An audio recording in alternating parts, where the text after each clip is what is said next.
I was raised on a farm with my grandmother for the first 6 years of my life. I knew somehow that my life would be different and it would be better. I never had a clear-cut vision of what it was I would be doing. I just always felt somehow. I remember absolutely physically feeling it at around 4 years old. I remember standing on the back porch. It was a screened-in porch, and my grandmother was boiling clothes because, you know, at that time we didn't have washing machines, and so people would, you know, physically boil clothes in a great big iron pot, and she was boiling clothes and poking them down. And I was watching her from the back porch, and I was 4 years old, and I remember thinking, my life won't be like this. My life won't be like this. It will be better. And it wasn't from a place of arrogance. It was just a place of knowing that things could be different for me somehow. I don't know what made me think that.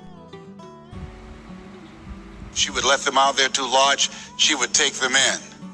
And my mama could bake too. Joey, my mama could bake a sweet potato pie so good, you couldn't eat it with your shoes on. You had to take your shoes off so you could wiggle your toes. And so I used to say, Mama, she said, what is it, boy? When I become a man, I'm going to buy you a big, beautiful home just like this. We worked for the Sidursky family. It was a 10,000 square foot mansion with a swimming pool on Miami Beach. And that was my fantasy. That was the goal. How many have somebody special you'd like to do something special for? Raise your hands, please.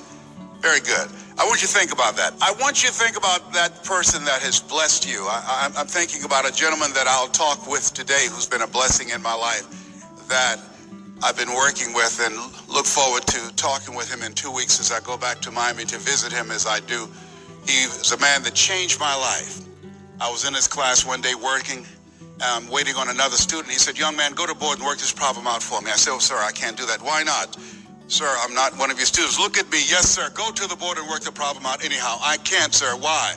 Sir, because I'm educable mentally retarded. And the students started laughing. See, when I was in the 5th grade, I was identified as EMR, labeled educable mentally retarded. Put back from the 5th grade to the 4th grade. I failed again when I was in the 8th grade. I don't have any college training, but because of my mother and because of this man, Mr. Leroy Washington, as the students started laughing, they said, he's DT. He said, what does that mean? He's the dumb twin. That's Leslie. That's not Wesley. And I said, they're right, sir. And he came from behind his desk. He looked at me. He said, don't ever say that again. Someone's opinion of you does not have to become your reality. And that was a turning point in my life. On one hand, I was humiliated. But on the other hand, I was liberated. Because he looked at me with the eyes of Goethe, who said, look at a man the way that he is, he only becomes worse. But look at him as if he were what he could be, then he becomes what he should be. Now I want to ask you again, how many have major goals you want to achieve? Raise your hands, please. Very good. I want to ask you another key question. We heard a lot about super learning. I want to ask you something else that goes beyond that. How many of you know that if you had your life to live over again, you could have done more than what you've done thus far? Raise your hands, please. Very good. Now that proves a point that what we do and what we accomplish in life is only a tip of the iceberg of what's possible for us. So I'm going to share some things with you. I want you to shake someone's hand on your right and left, look them in the eyes, and say with conviction, you have something special. Do that now, please. You have something special. You have something special. Do that. Do it to somebody around you and in front of you. Say, you have something special.